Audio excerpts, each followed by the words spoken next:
রামায়ণকে যারা ইতিহাস মনে করেন তবে এই প্রশ্নগুলোর উত্তর দিন। নমস্কার, আমি আশিস মৌলিক। আজ আমি রামায়ণকে যারা নিছক ইতিহাস বলে দাবি করেন তাদের কাছে কিছু সরাসরি প্রশ্ন রাখছি। শ্রদ্ধেয় নৃসিংহ প্রসাদ ভাদুরী স্যারের মতো পণ্ডিত ব্যক্তিবর্গকে এবং আমার ভিডিওতে যারা অশালীন মন্তব্য ও গালিগালাজ করেছেন তাদের সবার কাছে আমার এই প্রশ্নগুলো। আমি আশা করি তারা এর সঠিক এবং যুক্তিসঙ্গত উত্তর দিতে পারবেন, কারণ ইতিহাস দাবির জন্য প্রতিটি বিষয় প্রমাণযোগ্য এবং বাস্তবসম্মত হওয়া আবশ্যক। আপনারা যারা বলেছেন বা বলছেন রামায়ণ ইতিহাস নয়, আমি এই ধারণা কোথা থেকে পেলাম বা ধর্মগ্রন্থ পড়েছি কিনা তাদের জন্য আমার অবস্থান পরিষ্কার করতে চাই। আমি কারোর কাছ থেকে শুনে বা কোনো সাধারণ মানুষের বক্তব্যকে পেশ করে এখানে কথা বলি না। আমার এই উপলব্ধি আমার নিজস্ব জ্ঞান, বিবেক এবং চেতনার দ্বারা অর্জিত, যা আমি আমার পরম পবিত্র সনাতন বৈদিক হিন্দু ধর্মগ্রন্থের গভীর অধ্যয়ন থেকে লাভ করেছি। আমি কোনো ধর্মীয় মতবাদের পক্ষে বা বিপক্ষে নই। আমার আদর্শ কোনো মানুষ নন। স্বামী বিবেকানন্দ, শ্রী রামকৃষ্ণদেব, শ্রী চৈতন্যদেব বা পৃথিবীর অন্য কোনো ব্যক্তিও আমার আদর্শ নন। আমি যুক্তির আলোকে বিচার বিশ্লেষণ করি। কোনো অন্ধবিশ্বাস, কুসংস্কার বা কোনো মানুষকে আমি আমার আদর্শ বানাই না। আমার আদর্শ একমাত্র সনাতন বৈদিক হিন্দু ধর্মগ্রন্থ। এখন আমি আমার ভিডিওতে স্বপন মণ্ডল নামের একজন দর্শক বন্ধুর করা মন্তব্যগুলোর সরাসরি তুলে ধরছি এবং তার জবাব দিচ্ছি। তিনি লিখছেন, স্বপন মণ্ডল লিখছেন, তোকে সত্যি সত্যি মূর্খ, গান্ডু গান্ডু বলা যাবে। ভালো করে পড়াশুনো কর, তারপর ডক্টর ভাদুরীর বিরুদ্ধে কথা বলবি, অসভ্য ইতর কথাকার।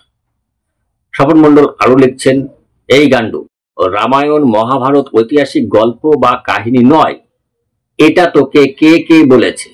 তুই আগে ভালো করে ব্যাপারগুলো বোঝ, ভালো করে মহাভারত রামায়ণ ব্যাস।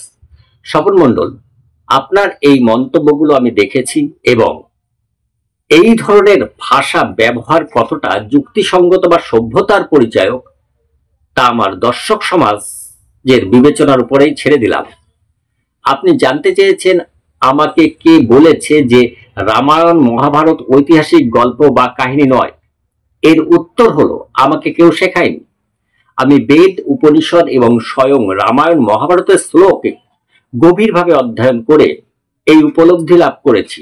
আমার এই বক্তব্য কোনো ব্যক্তিগত ধারণা নয়, এটি শাস্ত্রের নিজস্ব ঘোষণার উপর প্রতিষ্ঠিত। যদি আপনি শাস্ত্রের মূল উদ্দেশ্য এবং গভীরতা বুঝতে পারতেন তাহলে হয়তো এমন মন্তব্য করতেন না। রামায়ণ নিজেই তার স্বরূপ সম্পর্কে সুস্পষ্ট ঘোষণা করছে। ছন্দবদ্ধম অনুক্তম চ বেদোপহ বৃহণম কৃতম রামায়ণম ইতি উক্তম কাব্যম এতৎ সনাতনম। এটি বাল্মীকি রামায়ণের বালকাণ্ডের ৪র্থ অধ্যায়ের ৭ নম্বর শ্লোক। এর যথার্থ অনুবাদ, এই কাব্যটি ছন্দবদ্ধ, কিছু অপ্রকাশিত বেদে সরাসরি অনুল্লিখিত বিষয়কে অন্তর্ভুক্ত করে এবং বেদের ব্যাখ্যা ও সমর্থনে রচিত হয়েছে। একে রামায়ণ নামে অভিহিত করা হয়েছে। এটি এক সনাতন কাব্য। এর মূল ভাব হলো, রামায়ণ হলো শ্রুতির অর্থাৎ বেদের সারাংশকে কবিতার মাধ্যমে প্রকাশ করা এক অনন্ত চিরন্তন কাব্য, যা মূলত বেদেরই পরিবর্ধিত রূপ। তারপর ইদম কাব্যম শ্রীমৎ রামায়ণম কৃত সর্বসন্দেশম ধর্মার্থ কাম মোক্ষণম উপদেশায় কীর্তিতম শ্রুতি সমন্বিতম কাব্যম সৎকবিভি সমাহিতম। বাল্মীকি রামায়ণের বালকাণ্ডের ২য় অধ্যায়ের শ্লোক সংখ্যা ৩৬ ও ৩৭।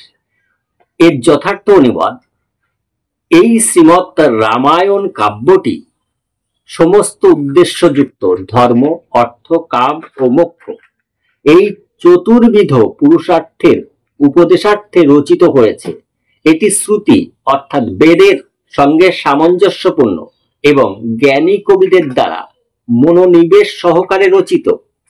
এর যে মূল ভাব সেটি হলো রামায়ণ ধর্মশাস্ত্র ও বেদ তত্ত্বের শিক্ষামূলক রূপ, যা 4 পুরুষার্থের পথ নির্দেশ দেয়। তারপর হচ্ছে লোক সংগ্রহকং বাক্যম মনোহরম নিশম অষ্টাদশ সহস্রেণ শ্লোকই কাব্যং সমন্বিতম। বাল্মীকি রামায়ণের বালকাণ্ডের অধ্যায় প্রথম, অর্থাৎ প্রথম অধ্যায় 7 নম্বর শ্লোক, এর যথার্থ অনুবাদ হয়, এই বাক্যসমূহ সর্বসাধারণের জন্য গ্রহণযোগ্য, সদা শ্রবণীয় এবং মনোহর। এই কাব্যটিতে 18,000 শ্লোক রয়েছে। এর মূল ভাব, রামায়ণ এমন ভাবে রচিত যাতে সমাজের প্রতিটি স্তরের মানুষ উপলব্ধি করতে পারে। এটি সমাজের চেতনাকে জাগ্রত করে। ইদম পবিত্রম পাপগ্নং পুণ্যম বেদৈশ্চ সমম স্নানৈশ্চ সর্বতীর্থশ্চ পাঠেন পবনম লাভেত। অর্থাৎ বাল্মীকি রামায়ণের উত্তরকাণ্ডের অধ্যায় প্রথম অধ্যায়ের 99-100 নম্বর শ্লোকেটি, এর যথার্থ অনুবাদ হয়, রামায়ণ পবিত্র, পাপনাশক, পুণ্যদায়ক এবং বেদের সমতুল্য। যেমন সমস্ত তীর্থে স্নান করলে পবিত্রতা আসে, তেমনি এর পাঠেও সেই পবিত্রতা লাভ হয়। এর যে মূল ভাব তা হলো রামায়ণ পাঠে আত্মশুদ্ধি ও জ্ঞান শক্তির জন্য তীর্থস্নানের মতোই ফলদায়ক। এই তীর্থস্নান সম্পর্কে আমি পরবর্তী ভিডিও নিয়ে আলোচনা করব। এবার তারপরে শ্লোক দেখুন, রামচরিতম শ্রুতা পাবনং পাপনাশনম চেতঃ বিশ্রমোতি ক্ষিপ্রম নির্বাণম জানতি সাধব। এটি বাল্মীকি রামায়ণের উত্তরাকাণ্ডের প্রথম অধ্যায়ের শেষ ভাগে। এর যথার্থ অনুবাদ হচ্ছে, রামের চরিত্র শ্রবণ করলে মন পবিত্র হয়, পাপ নাশ হয়, চিত্তে দ্রুত বিশ্রাম আসে এবং সাধুজন মোক্ষ লাভ করেন। এর যে মূল ভাব তা হলো, রামচরিত মানসিক বিষাদ ও বিভ্রান্তিকে শান্ত করে মুক্তির পথ উন্মুক্ত করে। এর পরবর্তীতে যে শ্লোক আসছে দেখুন, বেদ বেদ্যই পরে পুংসি জাতে দশরথাত্মজে ভেদ পাণ্ডবতৈরস্য জাতা সর্ব প্রচুত্ত। অর্থাৎ এটি শ্রীমদ্ ভগবত পুরাণের, যিনি বেদ দ্বারা জ্ঞেয় সেই পরম চৈতন্য, সেই পরম ব্রহ্ম, পরব্রহ্ম যখন দশরথ ঘরে অর্থাৎ ইন্দ্রিয় নিয়ন্ত্রিত মানব অবস্থায় আত্মারূপে আবির্ভূত হলেন, তখন তার গূঢ়তত্ত্ব প্রকাশিত হয়ে গেল এবং সমস্ত ভ্রান্তি দূর হলো। এর শাশ্বত ব্যাখ্যা কি? রাম হলেন সেই সনাতন চেতনা যিনি বেদের দ্বারা জ্ঞেয়। তিনি যখন দশরথ আত্মজ রূপে জন্মগ্রহণ করেন, অর্থাৎ যখন এই চেতনা মানুষের শরীরে অর্থাৎ 10 ইন্দ্রিয় দ্বারা চালিত শরীরে আত্মা রূপে আবির্ভূত হন, তখনই সেই বেদের গূঢ় তত্ত্ব মানুষের উপলব্ধিযোগ্য হয়ে ওঠে।